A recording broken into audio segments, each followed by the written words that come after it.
Hello and welcome to the Beth of Fresh Air. It's July 17, 2026. July. Should I say some words today? I've been a little on the brain dead side due to some nickel detox, so my guest is going to have to bear with me today. Come and say hello in the chat if you're joining us. Always more fun to have people in on the conversation. So today I'm hosting Marisa Love. Super excited. I've been following her on Instagram for, I don't know, a couple of years or so, just always poking in for a kind of Beth of Fresh Air, which is when we started to connect over a post. I'm like, you got to come on my show. So that's how we connected. And I'll just share a few announcements first before we get into it. I am hosting an open house for my Journey Code Coaching Certification training coming up on August 5th. The training doesn't start until September, but I like to host an annual open house to give a talk.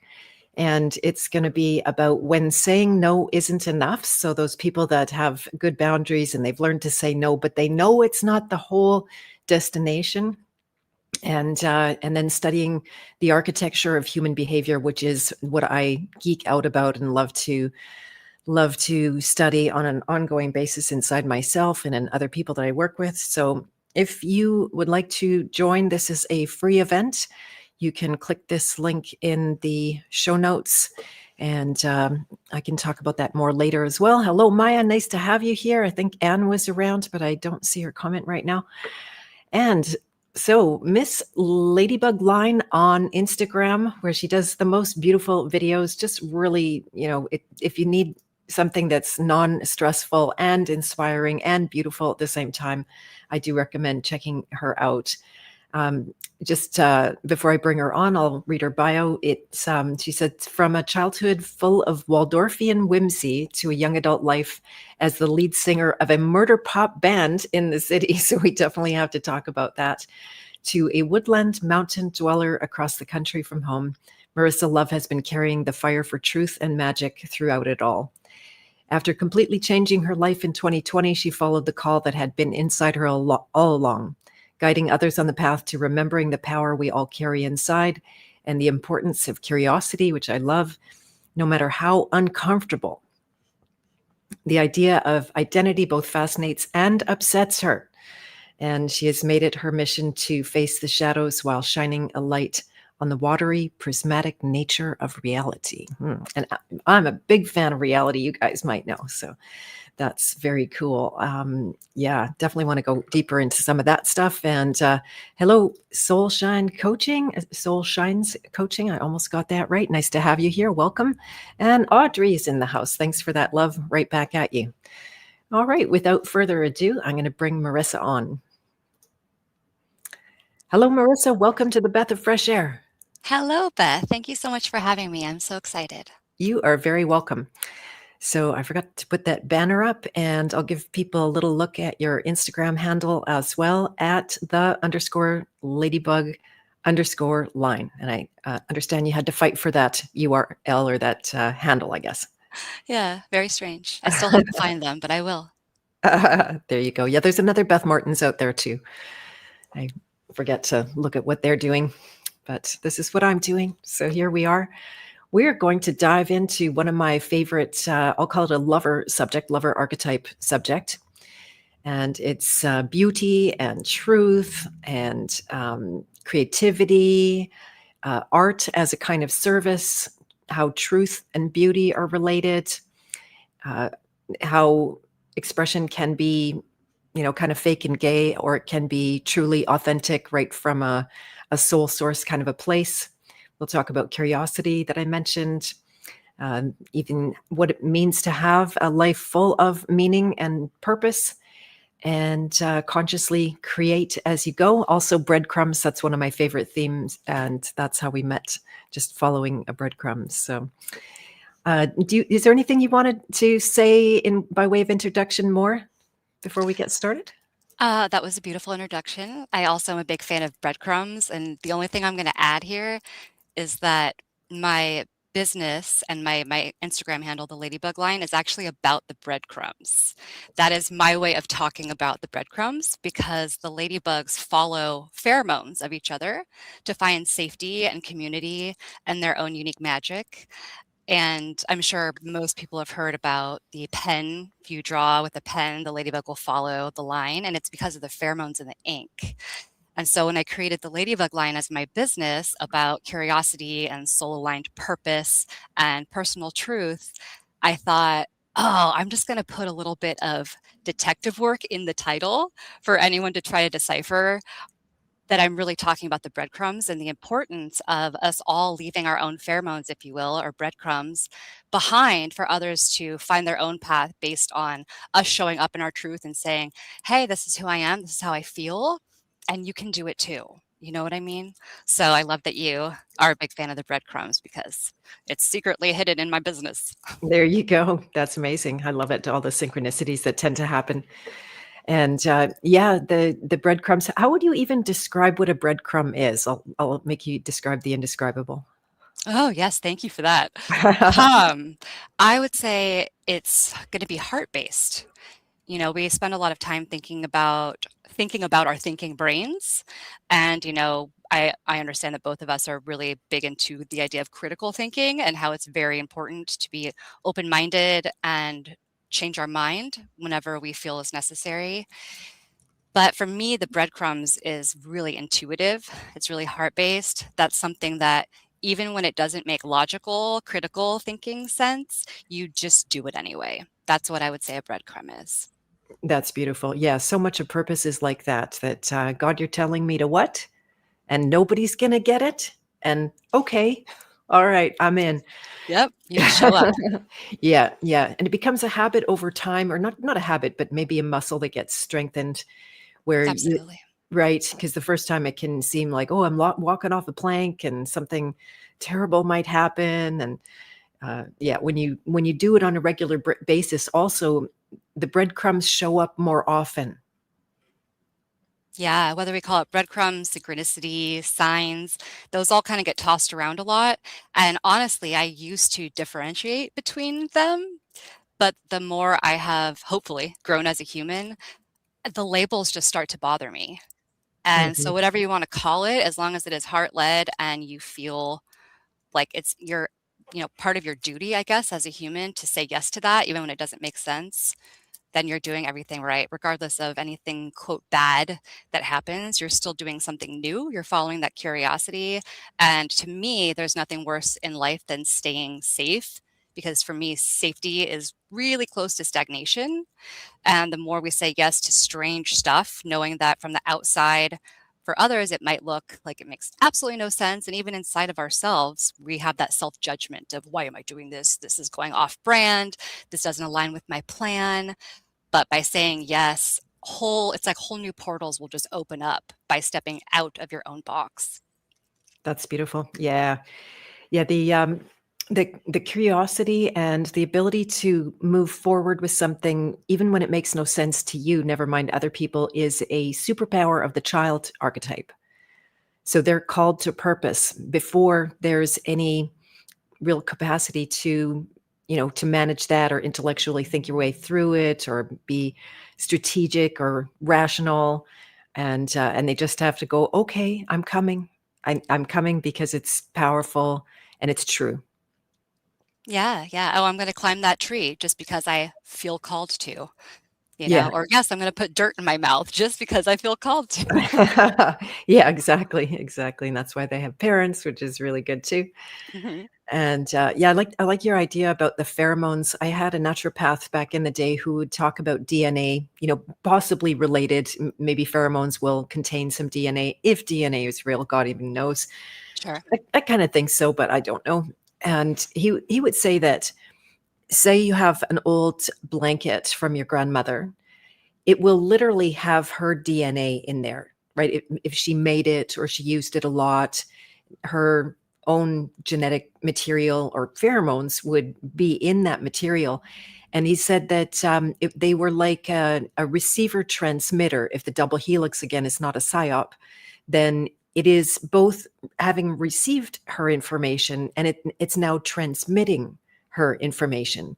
So that's why we love to hold on to grandma's blanket, or even I often notice when I'm walking a well-worn path, how many people have dropped some DNA on that path.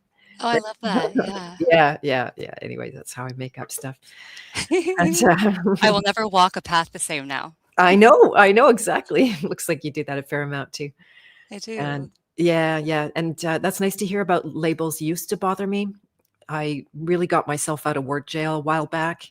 And now instead of picking apart people's words and, trying to interject some new meaning in their life, I try to see how we're actually often saying the same thing, not always by any stretch of the imagination. And it's not a whitewashing effect I want to have either, where I'm just going along to get along.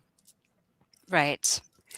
Yeah, like, what comes to mind is the imagery of how I haven't been into an actual library for years because the library in our new tiny town is like, I don't know, it's like an 8 by 10 room basically, and they're only open on Saturdays from 11 AM to 1 PM, I think. But back in the day, when I was a kid especially, the library had the Dewey Decimal System is what it was called, right? Mhm. And I never fully understood that, truth be told, as a kid. I was like, "This doesn't work with my brain." But that's kind of how I see labels, like, they can be really helpful, but then they could also get in the way, and it's just a matter of discerning what's what in the moment and making sure that we're not insinuating our own beliefs about labels into someone else's experience. So I agree with you. Nice. That's beautiful. And then your last point about safety, that and not surprising, safety became such a big buzzword, right? Like you're unsafe and take a poison injection, it's safe and effective, and just really weaponizing the lack of security and safety that people feel at a programmed level. So this is my subject, and maybe you are already a little bit familiar if you've tuned in. And to me, safety means not growing.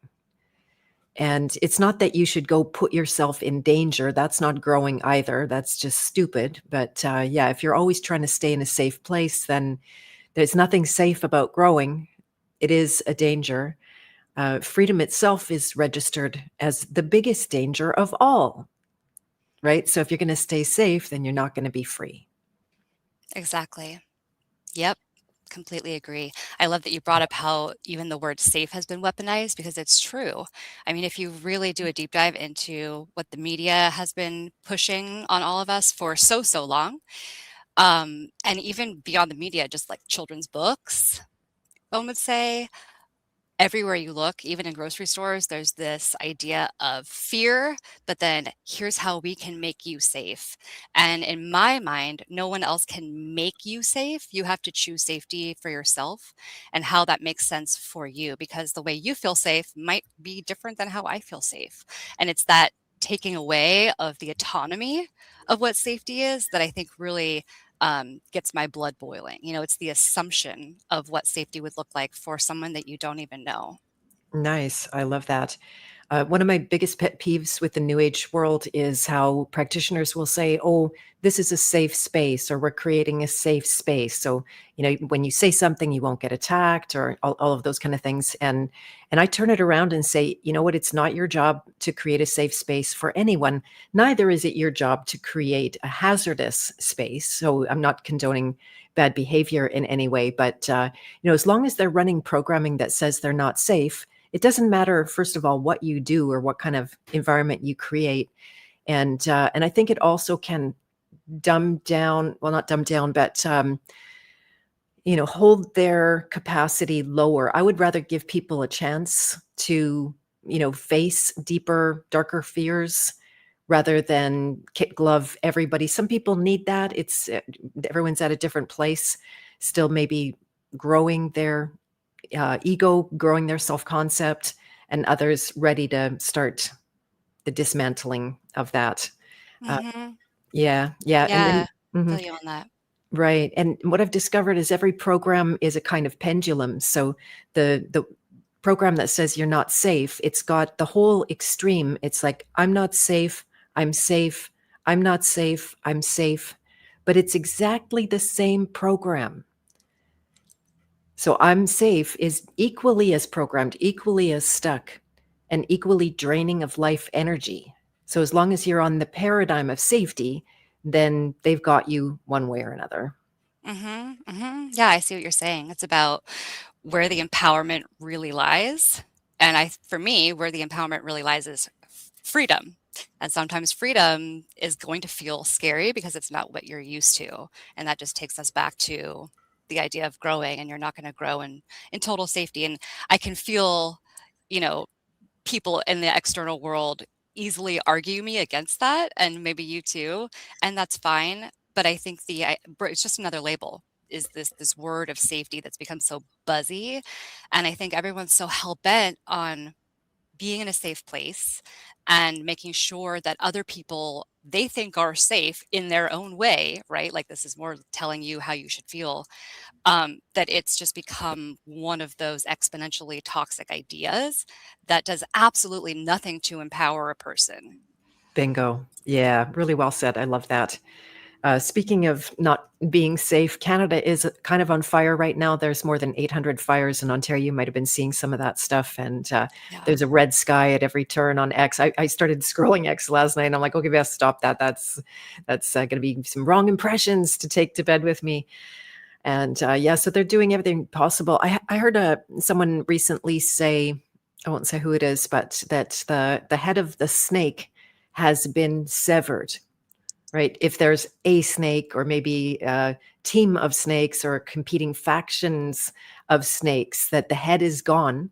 But once the head is gone, that I think it's something up to 12 hours, the snake can still actually do a lot of damage in the whipping around, that it can live without its head for a certain amount of time. Ah, I know. I just got full body chills. Yeah, right, And I love exactly. snakes, but yeah. Right, That's right. some fun imagery. I like that a lot. Yeah, just guessing that might be where we're at in time right now. So yeah, they're pulling out all the stops. They basically failed at the pandemic, and where to go from there when you've played your biggest card of all. What was happening for you around 2020, and how did you wake yourself up, or was it before that? Yeah, so it's interesting. I say that I woke up when I was 8 years old. And this goes back to what you're talking about with safety and kind of being in a bubble person. I grew up with a really sheltered life in a sense. Like, we didn't have television except for the presidential debates and the Olympics. And I loved the Olympics. Now I won't even watch them. I think you and I probably both understand this. Um, but back then, it was in 1992. We had television, and I saw a debate with Ross Perot, Bill Clinton, and George Bush, I think. And I was just sitting in this little room overlooking the river that we lived on in Carmel Valley, California. The river then proceeded to wipe our house away on my 8th birthday, by the way, which was fun. Sandbags, the whole neighborhood. It was a good birthday memory, let's say. Um, but in that room, and there was like a stop sign shaped window right behind me. I can go right back there. And 8-year-old me is watching this debate. And I just got this whole, I'm going to use the word download, about how the world really works and how it was going to be working in the future. And I think because I didn't have video games or television or any of that, I was very much like looking for gnomes in the woods. This was my main mission in life. I could see through the facade of television and the politicians in a way that maybe not everyone could at such a young age. And this doesn't make me special or super smart. It's just what happened. And I got all this information, and I realized that much of the world as we know it is built on lies. And then I realized, oh, adults forget their magic. And then they believe the lies, and this is going to be a problem. And I'll never forget that moment. And so moving forward from there, it really colored how I saw the world. And when Waldorf school closed down in 3rd grade because they lost funding or something, I was thrust into public school.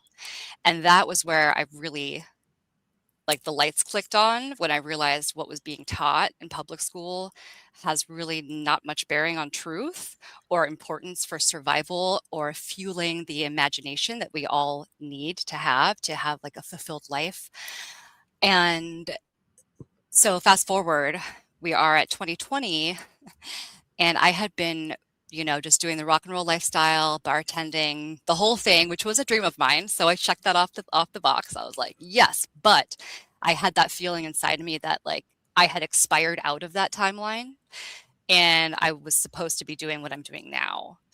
And I just didn't know how to get there. And so it was like a month before the pandemic was announced on my birthday. I have really good birthday luck, by the way. So, yes.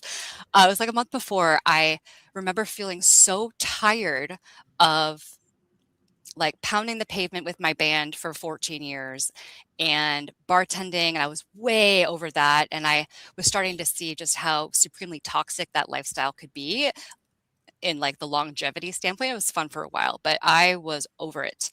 And I got down on my hands and knees on my apartment on Southeast Belmont on the second floor.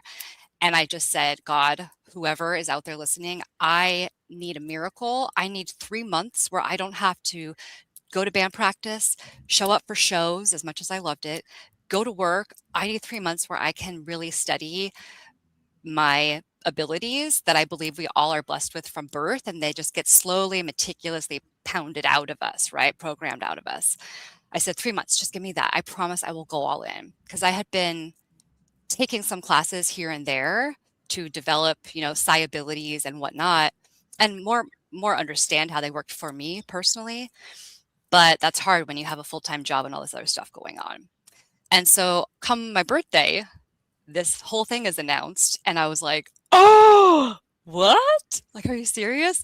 Meanwhile, everyone around me, all my friends, family, etc., it's just a hullabaloo. Everyone's freaking out. And I was just like, oh my gosh. And so I spent the next 3 months just taking all the classes that I could and just shut myself out of the noise and went into what has been inside all along that I had been like postponing, thinking someone was going to come tell me, this is the way, Marisa, follow me, and I realized, oh shit, it's me. I have to be the person who shows up to save myself. Fuck. Okay, great.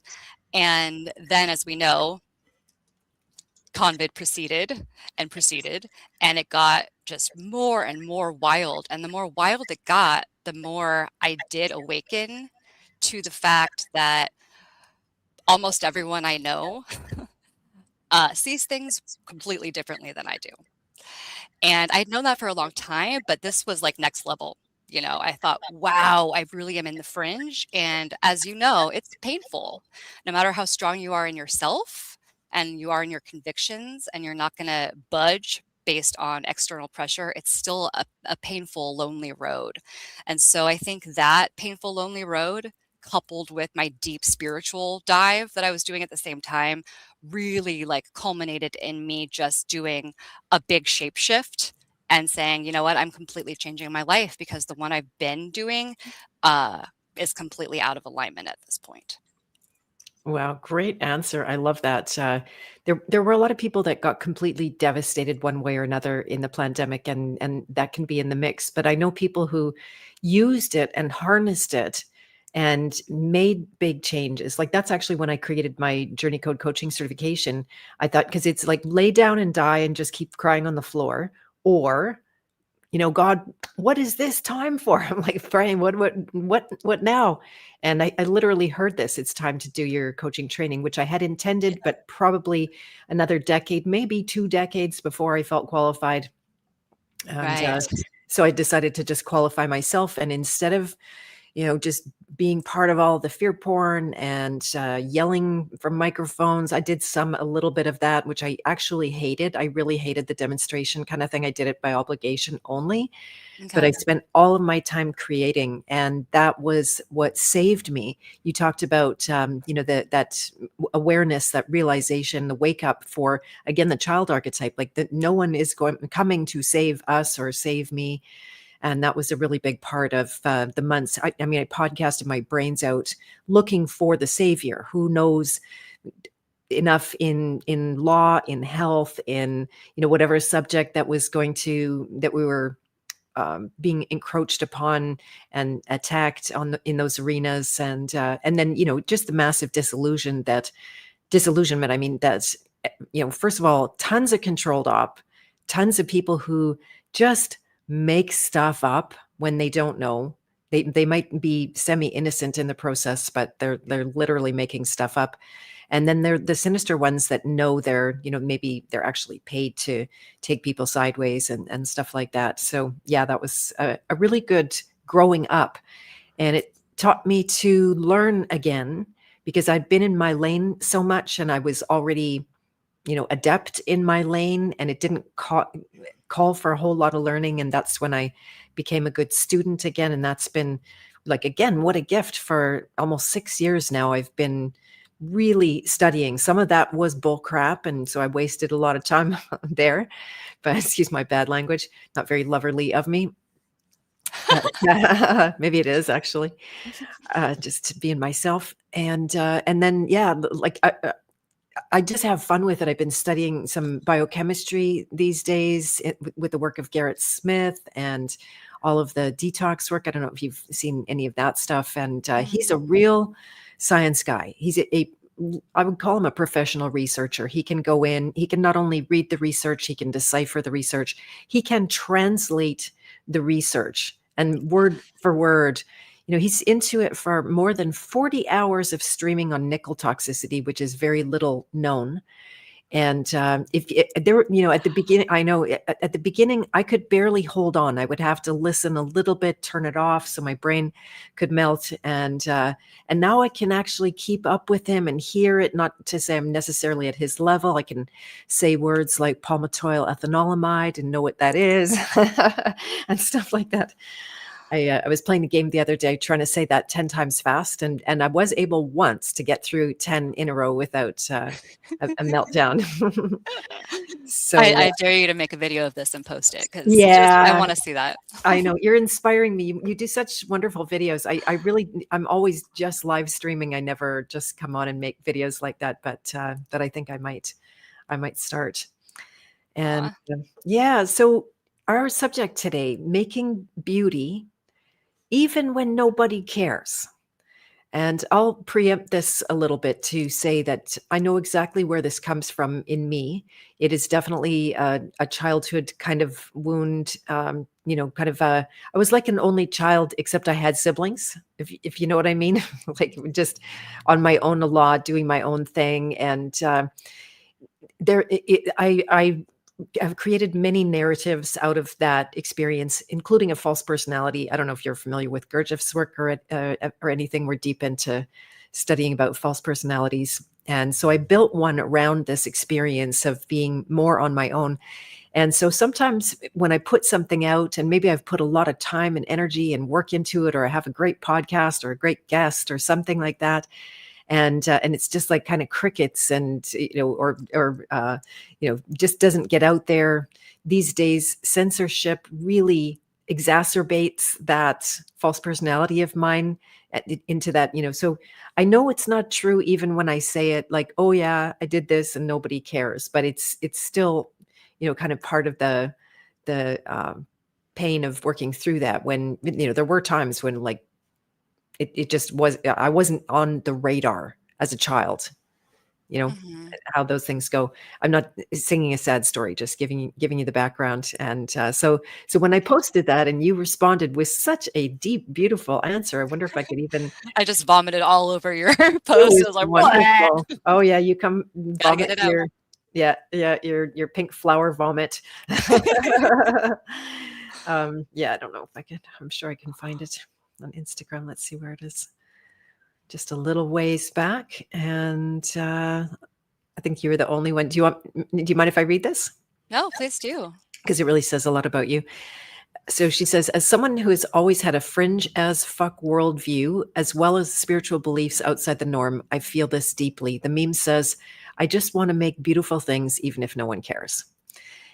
She says, it's strange when society catches up to what we've been saying for years, but by then we have moved past that and into new out there territory, which I totally agree with.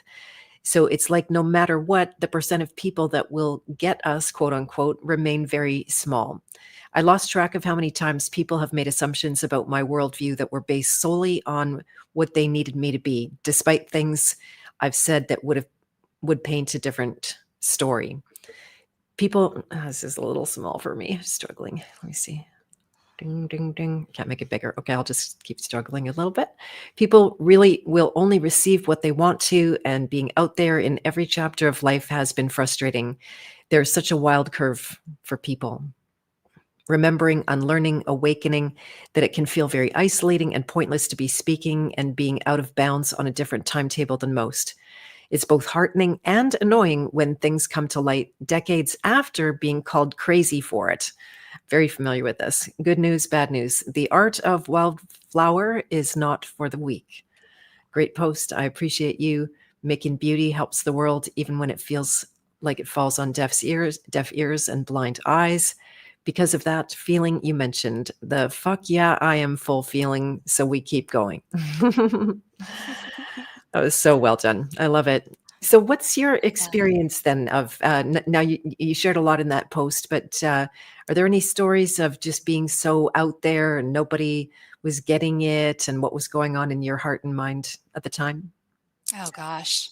I have so many stories, as I'm sure you do too, that I feel like they all just had to go into the library with the Dewey Decimal System, and I don't know how to find them, but the one that comes to mind right now is unfortunately or fortunately, um, one of the more dark things that I, for whatever reason, got just privy to, not from reading anything or searching anything or any audio input from an external source. It just came into me one day. This was probably around 2018, I would say, about the, I don't even know if I should say this, about the hunting parties. If I say that, do you know what I mean? Uh, maybe. Kind of like the Hunger Games Uh stuff huh. that may be going on with the deletes, as I call them. Yes. Yes. Yep. Okay, so I got that as like just a knowing. I'm very strong in my claircognizance, which again, good news, bad news. Um, and I couldn't get that image out of my mind, and it just kept coming in. And of course, being a super questioner, I thought, is this something that's being buzzed into my mind from malevolent sources that want me to go fall into the darkness and go into quote crazy town and be labeled schizophrenic and whatever? Or is this just psychic information that I'm getting because I'm me and that's just how I'm wired? And when you say stuff like that, it can easily sound like a brag, but if you are deeply sensitive, it's not a brag. It's actually really, really hard until you learn how to accept it, work with it, and then put up boundaries as necessary, right? So with the Hunger Games hunting parties, I kind of carried that silently for a few years and just waited for it to unfold more. And there would come days every now and then where people would mention someone in the quote famous space, and my whole body would just react to them very viscerally. And I knew at that point that if I didn't just say what I felt, it was going to internalize and make me unwell, right? Because keeping everything in is so detrimental. And if we have information and we feel it's important that others have it, whether or not they can really receive it, might as well try. So I would say things like, "Oh, actually, they're having human hunting parties in these rings of people that are high up," and I got eye rolls and laughter and smacks on the back and, "Oh, you have such a crazy imagination." And what people always pinpoint about me is that I seem so sunny and fun and like sunny side of the street and, fucking flowers and shit. But there's a reason for that. It's because I saw the darkness of the world from such a young age that I had to focus on the magic and the beauty to bring balance within myself, or else I wouldn't have been able to bloom, to make an annoying pun, into the person that really felt inside I was meant to be. It's so easy to fall into the darkness, especially when you have your awakening with the conspiracy world and all of that, because then you become afraid of everything. You want to scream at everyone, "Hey, you're so stupid. Why don't you understand this?" Right? You get really judgmental. I can slip back into that sometimes too. I'm not perfect. But I think that finding the beauty in what does seem real helps you carry that darkness around with you in a way that lets it live, right? Because it's going to live whether you deny it or accept it. It just is. Um, and so, of course, I'm sure you've noticed that just in the last year or so, now there's all these posts on social media coming out about these hunting parties. And on one hand, I don't want that to be true. Obviously, I'm not a monster. On the other hand, this could be a social media psyop, right? Like playing right into the hand of blah, blah, blah. Like there's so many puzzle pieces that you can really work yourself up into a tizzy trying to get to the bottom of it. And as much as I'm super curious, for me, it's always just been about the knowing. But that said, when things come out on social media and everyone's plastering it everywhere, and there's a bunch of accounts that are questionable, are they plants accounts because there's like a million followers and they seem to be a freedom fighter, but like something's off about them, right?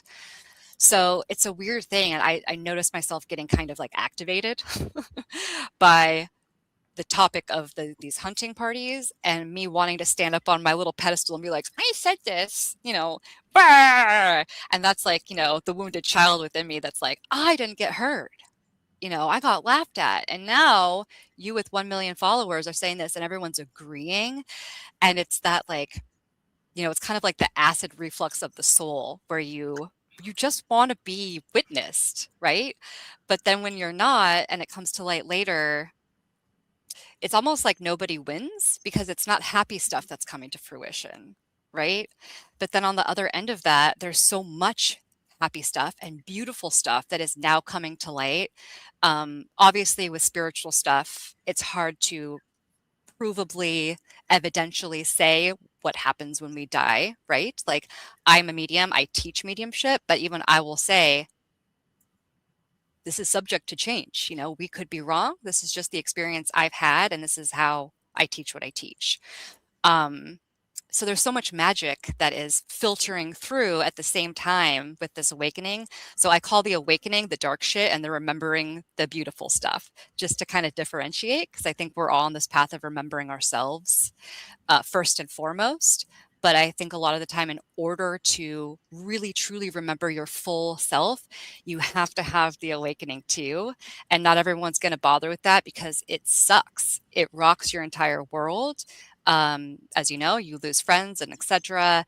And more so even than that, it makes you question yourself in ways that you maybe didn't question yourself before. So then your whole life is just a walking inquiry, right? So having all this beauty and darkness filter in at the same time because of media, I think is really destabilizing for a lot of people. It's way too much input at once. And going back to what you mentioned earlier, it's easier to just stay in your safety zone because it's just overwhelming. And I think it takes a really courageous person to say, I'm going to face the darkness, but I'm going to shine a light on the beauty anyway, because that is how I'll survive. To me, it's about survival. My long answer.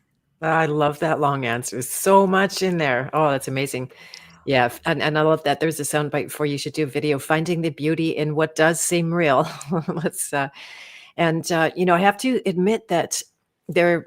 I think I surprised myself every time I turned on one of your videos. I might have expected not to like it just because I have a built-in bias against the love and light culture for the exact reason that you're saying that, because if you haven't faced any darkness, your love and light is fake and gay.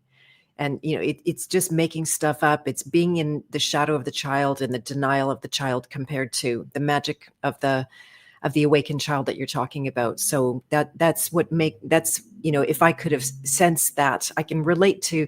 I'm not sure I would have any label for what I do myself.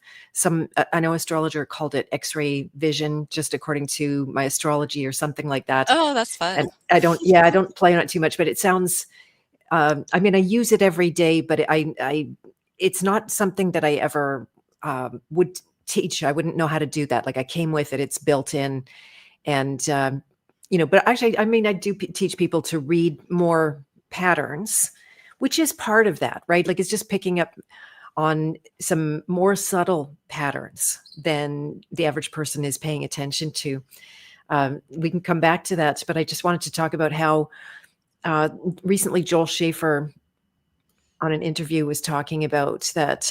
Yes, there is a lot of beauty, but it's beauty and terror in this realm, right? Yeah. So if you try to whitewash over all of that stuff and just keep on looking through your rose-colored glasses, then you're not a whole person. You're literally lobotomizing your perception, Hmm. and not only of the world out there, but any kind of work that you could do in here, you're going to miss the whole plot, because you've got the conscious, the unconscious, the dark and the light is built into that level of existence, at least. So I was also going to say that, I can totally relate to your experiences of going Hmm. out and saying things before anybody else wanted to say it, and then they just think you're a kook and kick you out of the family and stuff. And that point you made, that is so interesting, how it does actually make you doubt yourself. I don't know how many people would say, am I the crazy one? And we started gathering the crazy ones. But I Hmm. call Hmm. them strays sometimes. It's no offense whatsoever to the people around me, but the ones that just didn't fit in. And I remember the days, there was at least, I don't know, 2 years or more, I woke up with a question mark on my head. I would go to bed with a question mark on my head, and it was just, like the inability to sift through and see what was real. It took some time to do that, and it's so great that you have that ability to, because it's not just research and facts. Those are good. I find those are really good to go and back up. And Right. intuition, or On the like back prove end. or prove or disprove. Intuition, I don't know if you want to talk about that. That maybe, if is there, do you see a difference between intuition and claircognizance, as you called it, and all of those kind of things? Or are they kind of on a spectrum, or how do you see that? I would put all those under the umbrella of intuition Hmm. because it's going to work differently based on you and who you are. Some people are very feeling based, and I would put myself, I'm mostly feeling, visual, and then in the knowing. But I personally think that without the feeling, if you're just operating in the knowing space, it can come across as really egotistical. Not that ego is bad. I'm not like an I hate the ego person. But when you come at it from just a, "Oh, I know," and you're not really feeling into it, you're forgetting about the intuitive aspect. And that's not to say that you have to be strong in your feeling, in your clairsentience, but you need to entertain it, because often the feeling will tell the truth, where your knowing could lead you astray because the bias can creep in with the knowing, right? Our programs can creep in. Little whispers from outside can easily creep in there. But the intuitive umbrella, I would say, is only available to you when you give yourself permission to go into the quiet space. And I think for me, I'm I've always loved being alone and just like exploring by myself, because there's less energy for me to deal with when I'm just alone. And because of that, I have a really strong inner world, right? And I think the society that we're in, that everyone has accepted as quote normal, um, it really doesn't shine an important light on the quiet time and the quiet space. It's like busy, busy, busy. You got to have a ton of friends. And like, look, I've got a ton of friends, but like, I know the importance of alone time. And I feel like, to your question, that just goes back to the label idea. I think for the super curious explorer, which is what I call my students, I call them explorers because it's so fun. And then I'm like, we're putting on the explorer hat today. Let's go on a journey, and you have to have the play with it, because what you're going to find could be upsetting. It could be world shattering. It could be inside shattering, right? But what you find in the curiosity of, do I work better in my feeling, in my smelling, in my seeing, is like the greatest gift of all. And that's really just understanding yourself and how you work better. And to me, that's how we all can make the world a better place. Because if we don't know who the fuck we are, how are we going to show up to help the world at all? Right. And I think everything has just gotten so busy and overstimulating that that's been put on the way back burner as something that you only do when you take a vacation or, quote, retire. And like, don't even get me started on the word retire. Whoa, right? It's just like, come on. This is not something we should pause for later. This is something that should be prioritized. Does that answer your question? Yeah, yeah. I was curious what you would say. That's awesome. And yeah, that inner time. I remember I was how old would I have been? Around 1986. I won't do the math right now, but I was taking a course in meditation in university. It was the first and only time it was ever offered as a credit. It was part of my graduating year, and I thought, oh yeah, that sounds good. I'll learn to meditate. And at the beginning, sitting still for 5 minutes was a very big accomplishment. Like that was huge. Just right, and just putting up with all the firing and the feelings and the thoughts and the like utter chaos inside. And I trained myself over time to be able to spend that inward time more often. And I like what you're saying. It's, the truth of who you are is somehow always a surprise, right? Because so much of our own self is hidden from ourselves. That's why I consider archetype work to be so fun. Like it's the most fun game ever for me. But even when I do it, I always find something I didn't see, and it's kind of like a knife in the solar plexus. They're like, oh, there's that part of me Yeah. that Oh, hasn't damn. been. Yeah, yeah, and yet still, I think it's fun, like a kid. Yeah, you have to Um, be a little masochistic, I think, to really want to do the deep inner work. Gurdjieff again, he has a phrase called conscious suffering. And so Ooh. that might, yeah, that's the difference, like that maybe that fine line with masochism where you're looking for suffering, but consciously suffering because you're suffering. Like, and that's, and this is a realm of suffering. This is where we're at. Again, it's not something you can just pretend isn't there. Well, you can pretend, and you're not going to do well with it. But yeah, that inward time and getting to know yourself. It's a cliche. Know thyself. Is the foundation of so much goodness in the world.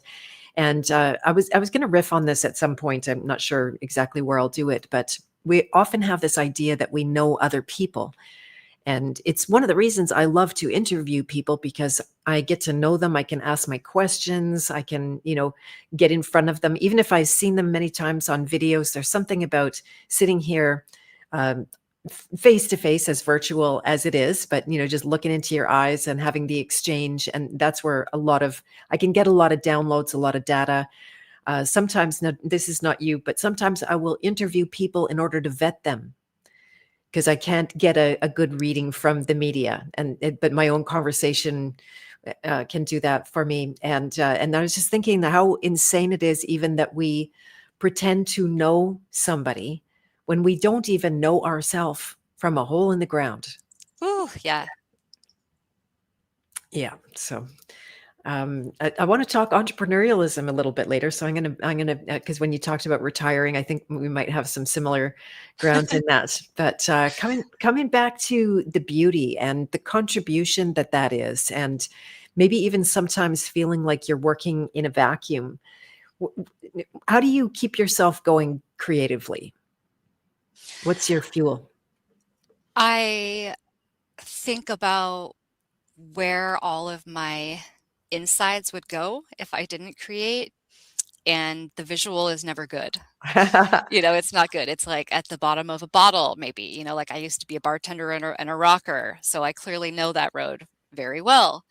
Um, and it gives me this deep sense of sadness to not show up with my insides on the outside. Every now and then I'll take some time off of like making content, because I don't say like I'm a content creator. I just do it because I love it. And Yeah. I love my little community that I've created. Um, and I notice that the longer I go without making content, the more riled up I start feeling inside because the ideas don't stop coming. The inspiration doesn't end. It just gets bottled up inside of me. And I think I'm doing myself a favor by taking some time off of social media. And I always come back to no, the doom scrolling. Yes, terrible. Boo. Do not do it. I totally have moments of that. But it's the showing up and sharing that is actually a therapy for me. And whether it gets 1 like or 45 likes, yes, of course, it's nice to feel seen and witnessed and validated and understood and have people with the camaraderie saying, oh my gosh, this was so well timed. I love that. But for me, I've noticed it's really just about the showing up. And as long as I do that, I can feel successful when I look at myself in the mirror, knowing that I said my piece, whether or not anyone is going to even fucking notice it. And, having been in like a independent band that wasn't signed to labels for well over a decade, and playing lots of shows that were free or $5 at the door, and then you don't make any money at the shows. You take off work to play the show. You don't make money at the show, so you lose money. But it's about the showing up, and maybe there's 8 people in the audience and they're singing along to the songs that you wrote. And even though, so many times I was having just a horrible day, and I thought, how am I going to show up on stage and be this fun, spunky rocker chick and sing these like epic songs when I want to just crawl into a hole and die, But you show up, and there's something in the act of showing up that is super healing, right? And by the end of the show, I feel so much better. And those 8 people maybe in the audience, I just made their day better. And God bless them. They stayed for the whole set, right? Like it's so easy to, you watch a song, then you go outside and smoke or whatever you got to do, right? Um, and I think for me, it's just the incremental difference of sharing beauty that is so big for me, because I really love the intimate nature of sharing. Um, I don't feel like I would want to be on a TED Talk stage in front of thousands of people. Not that I would say no, but that's not what I'm after. I'm after that intimate sharing where you really get to have that energetic exchange between people and remember that beauty is real and that we all have it inside of us and we all notice it in different ways. So that's what keeps me going. That's lovely. I love that. Yeah, there was a time where I decided if I have to be a slave, we're in a kind of slave situation here. Mhm. And now I know that more than ever, even cosmologically, we're not the top of the food chain by any stretch of the imagination. In fact, pretty low down actually.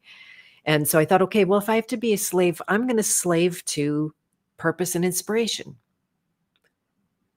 When it comes, then I answer it. I do it, not necessarily because I think this is, going to be the thing, or it's going to lead to a lot of, generating work in my business or all of that kind of stuff. That it's just, no, I'm creating, and there is a well-beingness in that. And you pointed back to maybe you'd be, finding yourself at the bottom of a bottle, or you probably phrased that more nicely than I did. No, I didn't. Uh, Now, I've tried to find this quote. Maybe I manufactured it, but I swear it was from Carl Jung. That he said that whatever doesn't get expressed as your creativity is going to turn into neurotic addiction. I looked hard for that quote and I couldn't find it where I thought it was, but I Mhm. swear it was from him. Anyway, Yeah. it's kind of true, right? Like that there's that energy, it needs to come through, and it's going to be one way or another. Yeah. Yeah. It could either be helpful or destructive, I think is really what it boils down to. Exactly. Yeah. Yeah. Yeah. Yeah. And you get the artists that are, say, very angsty, and they're putting out work that is, got a lot of negativity in it. And God bless them. I'm certainly not going to tell them not to do that. But I know for a fact that if I do that, I'm actually reinforcing negative emotions in the process. I'm validating them, or making them more even real than they were, caricaturizing something that was an internal, what could have been passing, something moving through, rather than turning it into a something. And was there ever a time with your art and work and music? I'm interested, by the way, do you use music also these days? But were you ever into it for more of that expressing the angst? I wouldn't call it angst, I think, because I'm not a very angsty person. I'm just very watery and super emotional. Like I might cry in 5 minutes. It's a surprise. But for me, I was writing songs and poetry even as a little kid as just an outlet. If I noticed something that made me curious, I would just write about it. Like I remember I saw a white egret for the first time and my mind was blown. So I wrote a poem about the white egret and I still have it. And, it's not bad for a little girl. I was like, wow, that was good insight, little Marisa. But it was in my early years that I discovered that putting stuff on paper was a really good way for me to like quiet my mind and make sense of something for myself. Even if no one else saw the poem, it was like, oh, now I get it. I've expressed it, right? So it was a form of self-development. Oh my God, I forgot your question. Oh, yes, Uh, I got it. It came okay, back. good. So the music. So interestingly, a lot of the music that I wrote with my band, we had a co-writer, the guitarist Marty. Sometimes we'd write together, sometimes separate. I think more often he would write one and I would write one, and then they would be like their own, entities kind of thing. And his were very Quentin Tarantino and like David Lynch, like Ah, they would be great for those types of movies. And that was kind of his shtick. And I'm vibe with that, but mine would be a little bit more abstract, like using words that maybe you wouldn't assume would go somewhere. And I realized after a while that these songs were coming from something not my mind. They were just kind of pouring through me to help me understand something that I was probably avoiding. So there was many times where I would show up on stage singing this fully constructed song that I wrote, and I would have like aha moments while singing. Oh my God, that's what that's about. And people would always ask me, what did you write that song about? I'm like, I don't know. I'm figuring it out as I go also. And even now, all these years later, I forget how many albums we put out, 6 maybe. I'll go back and kind of check them out, even though it's kind of cringy, how things just, but I'll do it anyway because there's still nuggets in those that I didn't pick up at that time because of my busy life that now I'll go, wow, kind of like foreshadowing of things to come. So I wouldn't say it was angst being expressed. It was like future insights downloaded from a higher version of myself that wanted to get it through for whenever I could really receive it.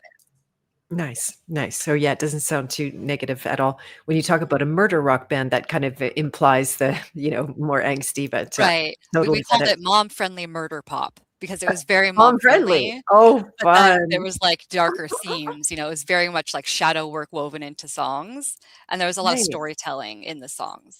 nice, nice. Yeah. That's awesome. I love that. And Diana's here in the chat. She says, like an only child, except I had siblings. Wow, that one hit me. That's exactly how you felt for at least 40 years. Yeah, so we should chat about that. And Mr. Micah Ellers is in the room. He's the guy that has been bringing up Gurdjieff's work to us in the House of Free Will and a bunch of interviews as well. He's been on the Beth of Fresh Air, I don't know, 100 times or already. It seems like a lot.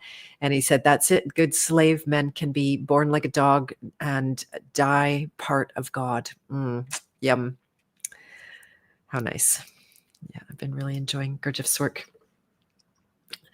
And the intimacy and sharing. I remember the first time I also had a so-called music career. The music industry didn't want me at all. And that was such a blessing. It was so lucky because I never got stuck in that world that was just weird and bunch of dissociated people and drug infested. And, when someone figured out that you weren't going to have sex with them, then the relationship was over and all of that kind of stuff, right? But the intimacy. So the first time I got on a stage where it was big enough and dark enough that I couldn't see anyone. And it was like, oh, now what do I do? Because I really had depended on this exchange with the audience, like seeing our people lighting up.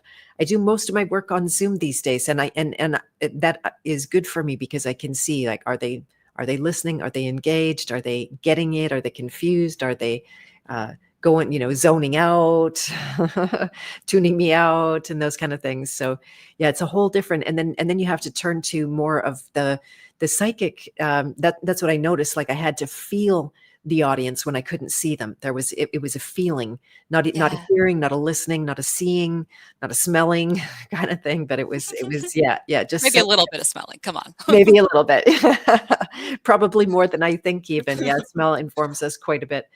Although everything in public just stinks to high heaven. It's so strange.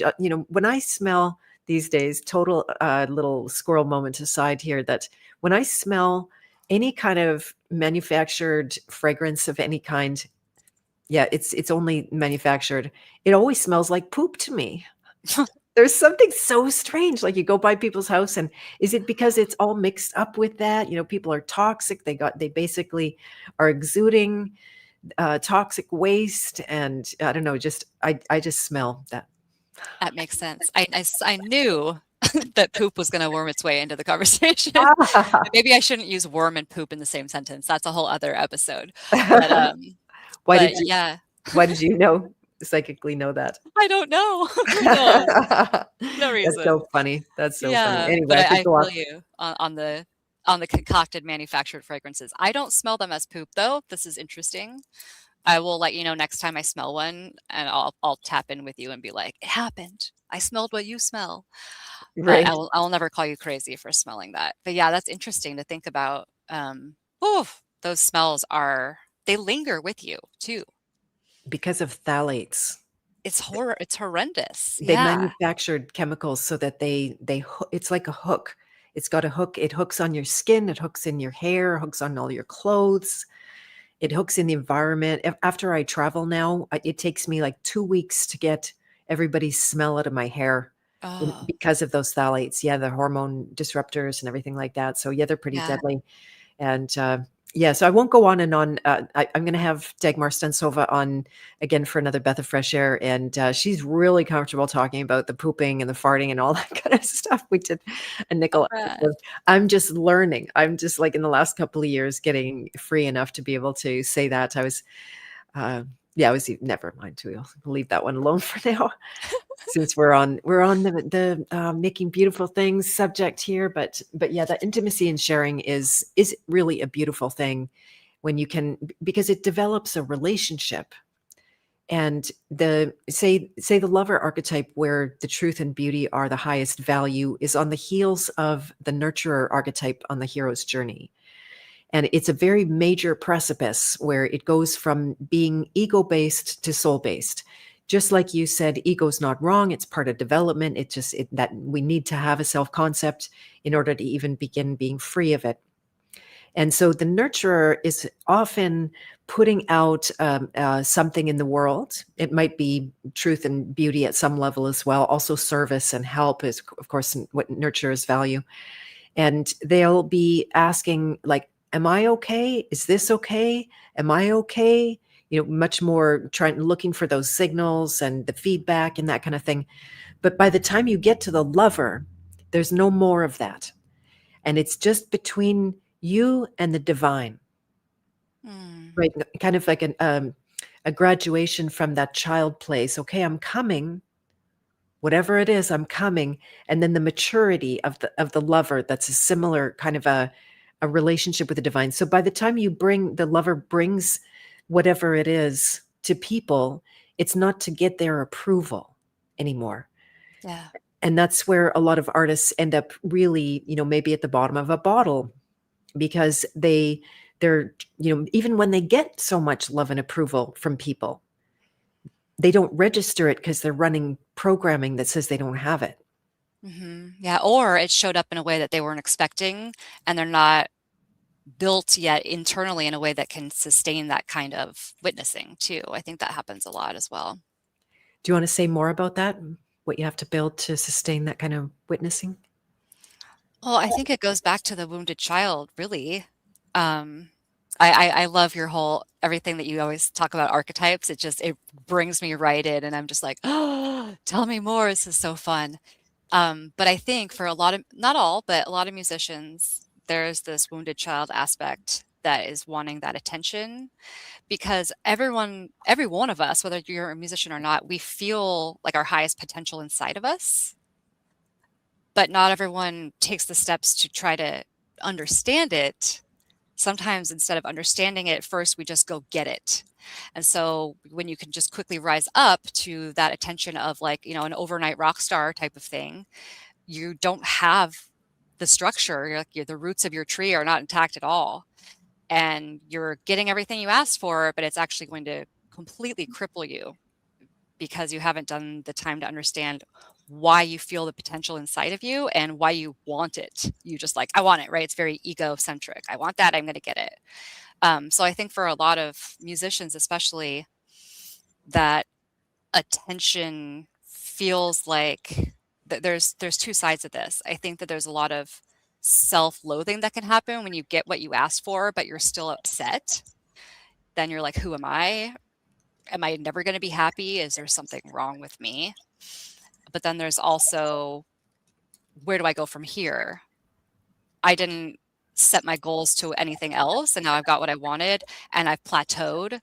And because I don't have that structure of self-worth and self-knowing, you've plateaued. And so then, your roof is just going to crumble when the first storm comes. That's all I mean about that. Yep, definitely. I've seen it. The strong desire and want is so glorified.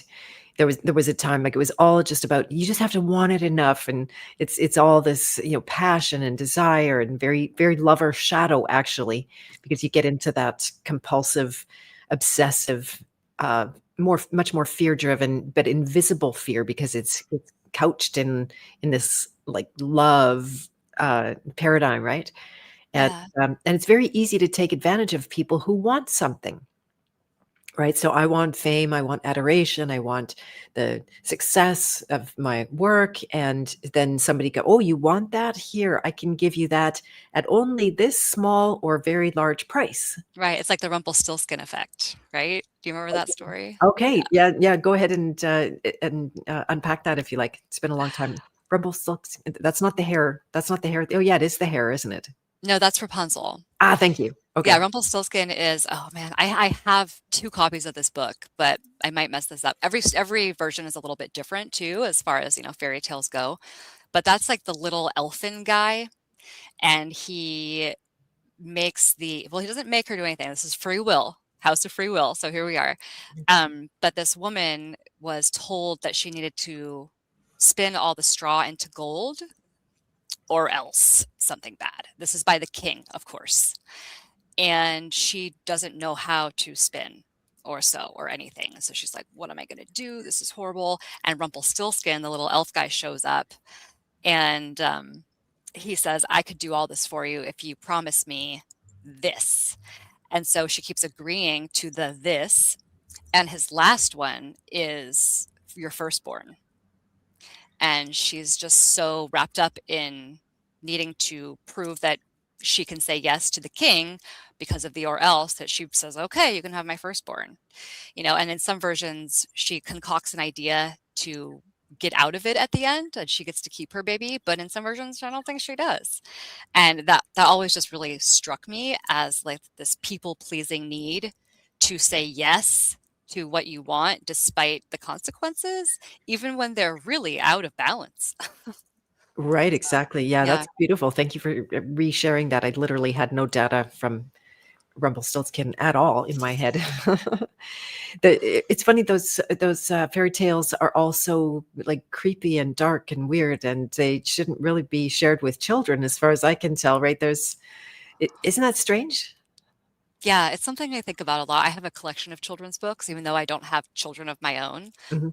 Like I have a lot, and I'm always having to take some to donate, because then I just collect more, because I've noticed that a lot of them are being thrown away, like literally thrown away in Exodus. People are just getting rid of these old fairy tales and beautifully illustrated children's books. And for me, knowing that there's a lot of children's books now with AI art, which I cannot handle, Mhm. especially for children's books, I'm just hoarding them. Like, this is history that we need to preserve. This is magic, this is proof of human creativity that's derived from source and not technology.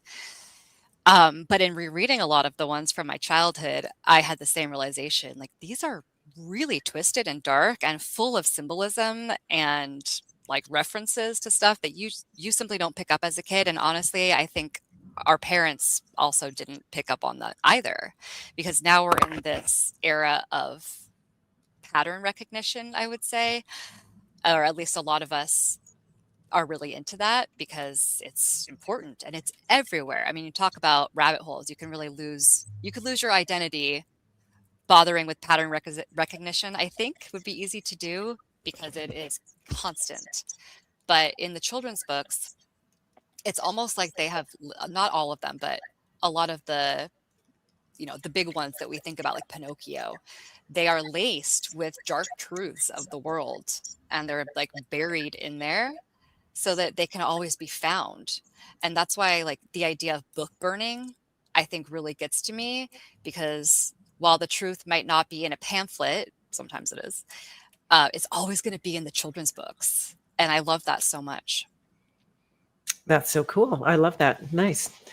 Um, the fairy tales, it's interesting how the parents might not tune in to how dark it is, and it's because it's turned into a kind of rote or mechanical thing. Like they already know it, they're not thinking about it, they're not considering a deeper meaning, they're not looking for symbolism or the predictive programming or anything like that that might be Hmm. built in there, or what psychological effect are they wanting to have on children by giving Right. them kind of horrific stories. Like the parents always die, or the mother always dies. You look at the Disney movies, right? Like it's just insanity.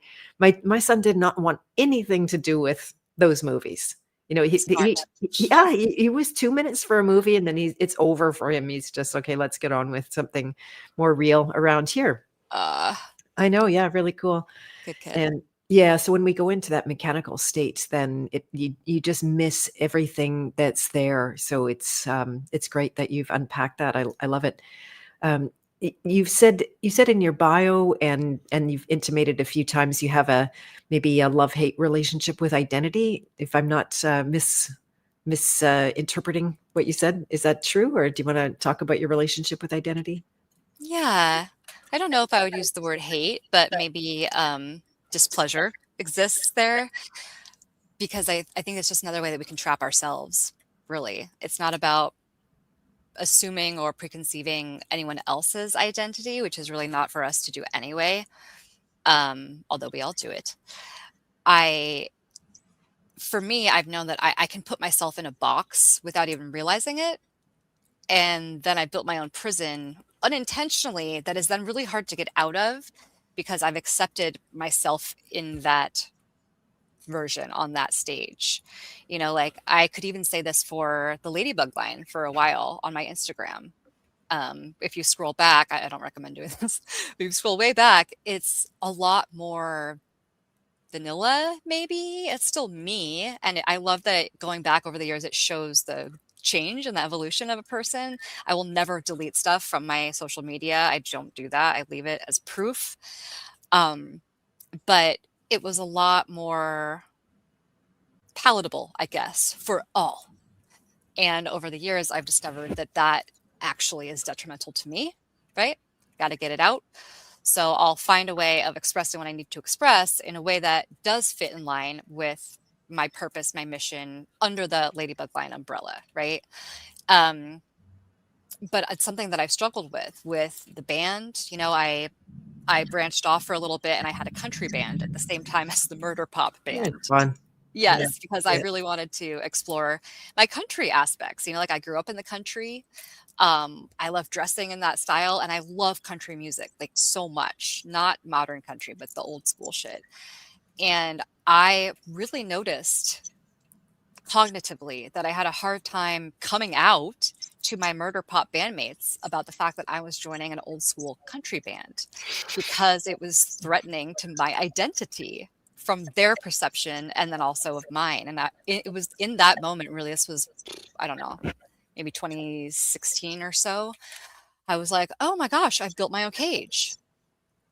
And for that reason, I really love to have self check-ins more often than not, and say, where am I caging myself, and where has this identity been outgrown within me, and where is it no longer serving me, and how am I allowing my identity to be a people pleaser instead of what is actually, nurturing my own growth. And it's wild when you ask yourself those questions often, how much can slip through the cracks.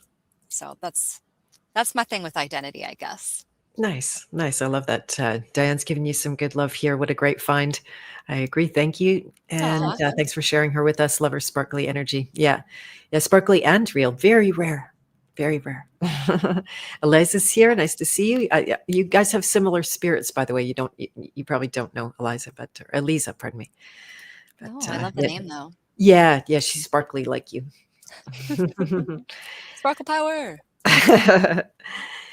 Yeah, identity is such a big subject. Like you could say that all problems of any kind boil down to a misidentification or a mistaken identity, and that there's identity is mostly imitation. See, that's how children learn even to there was a time where I might have said our human emotions, or what we know of to be our emotions, are somehow hardwired or built in. It's kind of installation. It's like, no, mostly imitation, mostly seeing the adults or the siblings or whomever in their lives expressing these emotions, and then they learn to mimic and imitate, and then as if they have those feelings. They can be manufactured, and then it's the identification with those feelings that makes them more problematic than ever, because you feel it to be who you are. And then going a level deeper to the programming, it's the unconscious identification with programs, which is why, say, back to our example of being safe, when you identify with that program that says you're not safe and you need to want safety, then letting it go is like cutting your arm or your leg off. Right? You're literally, oh, I'm going to lose part of myself. There have been times where I go to release a program, and it's like, well, I won't exist. I won't even exist. Right. And I've learned to now to see that as a good sign. Like, good, take me away. I'm Let me exist it. Yeah, exactly. Take everything, God. I have that prayer quite often. Like, take it all. I don't, it's all weight. It's all baggage. At some point, it's expensive to have an identity, and then when there's freedom from that, you have so much fluidity. You can be in the murder rock band, and you can do beautiful videos and sing country music, and you're not really bound in any respect at all. Just other people think you are. Yeah. Yeah. Yeah, I agree. There was a light bulb that just went off in there, and now it's gone. So Maybe it'll come back. And Soulshine Coaching said, sparkly indeed, she's the real deal. That's good. I had a feeling this would be a nice copacetic. And Quietly Content Bear is in the chat enjoying it. So that's awesome. I'm glad. Let's Quietly see. Content Bear, I love that handle. Isn't it beautiful? I like saying it every single time. Yeah, Yeah. soothing. Yeah. Yeah. Good Yeah. Really. identity. No. Yeah. Yeah. Really sweet. Are you familiar with the bear community? Do you know that side of the truth world? I do, Okay. yeah. My husband was in it for a bit, Okay. and then, as happens, we just both never belonged to anything. You know what I mean? We're just like, "Oh, okay, we'll be over here in the corner," and just kinda float around, but yes. Right. Right. Well, that's very lover of you, lover archetype of you, that they don't need to join Right. for the sake of being included. The child might be more vulnerable to that kind of thing. And I mean, here I have my own thing that you can join, but I always vowed that it would never be something that I wielded power over, like that inclusion in my world and exclusion or excommunication. That's something I just never wanted to be part of. At the House of Free Will, aptly named, you can't come unconditionally. So not everybody can come to that. If I get any red flags from your application and I see you're not really on the same page to enough of a degree that we're going to get along, or you're going to come and be horrified. Now, people don't even bother to apply that are like that. I almost never get a bad application Mhm. anymore, now that I'm not too into the law world either. That attracted some different characters than me, but yeah. So I just because that being excluded is such a weapon against a child, right? Like you tell a child to go stand in the corner, and it is like you're killing them.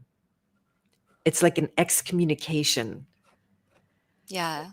Yeah, it's And like you didn't show up in the way we wanted you to, and so now you don't exist type of that's right. That's right. Exactly. And I do have some family members that say, as a teenage runaway, when I just completely lost my shit, went crazy, ended up all over the country and in jail and stole a car, just all kinds of Ah. stuff. I had members of my family say I was dead, that I didn't exist anymore. It didn't stay like that for very long, but that's how they coped. So called coped through it. Wow. Yeah. Wow, that's intense. Intense, eh? Yeah, I was also talking about how there are people that say in the Mennonite church that I was kind of brought up in, except that my parents had a thing with it, so I wasn't. It was more culturally in the background. But when someone's spouse would leave them, often like a woman's husband would leave them, and then they would kick the woman out of the church. Or this happened to another person that's close to me, that when their father left and abandoned the family, the priest showed up at the door to tell them they can't come to church anymore. These little kids and the mom who'd been abandoned. Wow. Like this, right? So I have a very, I don't know, I'm just really aware of exclusion kind of tactics with people, and I'm an includer because of that. That, there's something about that, the generosity of just being able to open your house to someone and Yeah. bring them in with boundaries. But Boundaries. Yeah. mhm, Yeah, I completely agree. right, right. So let's see. Is there anything else that you would like to talk about that we maybe haven't covered? No, I got nothing. You could ask me anything though, or maybe I can ask you anything fun. Yeah, if you have any questions, I never mind. I never mind answering. And yeah, I think we kind of covered it. Just going through my list here. I have a question for you. Of course. Okay. So, what is something that you birthed that you felt was really beautiful that you felt that no one noticed or cared about? Well, this wouldn't be no one, but recently I created a course, and it was actually to come back from a kind of death that I had last summer at a series of accidents where I lost the use of my right hand. That made me kind of disabled. And then being kind of disabled, I nearly cut off my middle finger with a very sharp new Henkel knife. And then I was down two hands. And then I went to the farm where I was supposed to be working, but they all know I'm injured, so I'm just kind of playing. But then I throw my back out, and they have to carry me off of the field. Like, it was just this almost freak string of and then I'm peeling an apple, and I slice the top of my pinky finger off. Sorry for the disgusting details of that. Like, it was just insane. And I'm not even that accident prone. It's not really my way, but there was whatever stars aligned in a certain way. And so I was kind of dead to myself for a while. I did have to let my identity die. I thought, is this the end of my independence? Maybe the end. I couldn't even like keyboard warrior. And so there was time, like, I just literally spent so much time because it was agonizing to try to hold on to an identity that might be disappearing. So I just spent so much time letting that go. And on the other side of it, I knew I needed to get back into life and start, being productive at some level and continue my world. But I didn't know what direction. It's very classic, kind of begin again, child experience. It's interesting how much the child has come up in that context today. And so, yeah, the beginning again, it's always, I could say I specialize in that. I'm also a cancer survivor. I almost died at 29. Maybe you know that whole story. So here I was coming back from the dead, and I didn't know who, a lot of transformation had taken place. I was definitely not the same person that went into that. A lot of healing had taken place physically and mentally, emotionally, spiritually, but I had no idea what to do. So my first iteration, or my first move, was to start talking with people, to start relating with people, I think I talked to about 40 different individuals and privately interviewed them on phone calls, and just asked, like, where are you at and what are you going through? What are you struggling with these days that maybe I might be able to help with or build something around? And so what I heard people say, and this is right on theme with what we're doing today, is that given the level of chaos that everybody was going through, it was really hard to create and to come from any kind of pure place with that, rather than just troubleshooting all the problems and running for safety and, prepping and all of those kind of things. Mhm. So I went like, aha, I can help with this. I've done this so many times. It's kind of a phoenix from the flame theme in my life. And so I created a whole course of material called Creator Code, literally teaching how to create in the face of chaos. Ooh, And amazing. yeah, breaking that down, I ended up writing nearly a book. I actually have started to edit it into a book for the course itself. And it was, I can't say it fell on deaf ears. I think there are some people here that were in the course and did appreciate it, but I created great volume, not anticipating, not even, I thought that was going to be one of my beginner courses. Nope. It did not turn into that, because a lot of the people who signed up were already students, had already done trainings with me. They were more advanced. And I'm okay, well, I want to create something for them that's new and can give them new things to work with and chew on. And so, yeah, I just wrote gobs and gobs and gobs. And I was thinking about the other day, it's still just gobs of writing in one course that I think we had 23 or 24 people. So not nobody, but yeah, it's one of those works. And do I need to? I think I will end up publishing that sooner or later. There's some really good stuff in there, and but it was satisfying. It was kind of life-saving for me, and it's so completely on purpose, because I heard this from my people that they were suffering and struggling that way. So I was at peace with it, not necessarily being a big splash of any kind. But thank you for that question. That's very nice of you. Yeah, thank you for that wonderful answer. I'm glad that you're okay and you have all your fingers and I got toes. all the fingers. Yeah, little, like, I cut nerves in here, so there's it's. I wonder if it's going to come back online. I wonder if it's going to heal. Nerves take a really long time to grow back. But yeah, I can get by in life now. And you So, can play the guitars behind you. oh, Okay. right, interesting. Yeah, it took me a long time to get back. It's not bad. It'll complain after a little while about it, but yeah, it's luckily the position of holding a string down is not the exact injury place. So yeah, Perfect. That's a silver yeah, lining. yeah. Thanks for asking. I should send you my music just for fun. Oh, please do. Yeah, Yes. yeah. Maybe you can send me some of yours. And is music still part of your life, by the way? It is, although it mostly only stays inside our cabin. Like my animals get to hear it. I don't even really play it around my husband very much for some reason. It just feels like it's gotten a lot more personal, I Yeah, suppose. Um, every now and then I'll put a song out on my Instagram. It's super rare that I do that though. And when I do, it's like I don't actually want to, but I feel compelled to.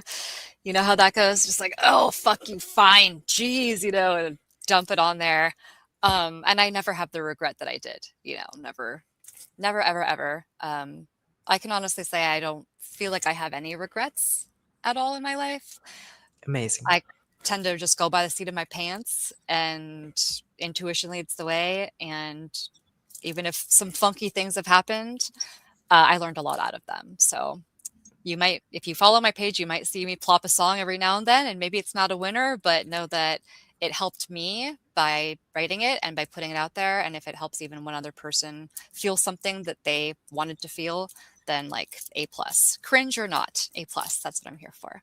Wonderful. That's awesome. Yeah, I'd love to hear your singing voice. Is that your instrument as a singer, or do you play other instruments as well? I always say I'm very mediocre at many instruments. Uh-huh. I prefer just to sing Mhm. and be the front girl, but I can play the guitar okay. You know, Nice, nice. I'm not going to go do an open mic or anything, but I can play the guitar a little bit.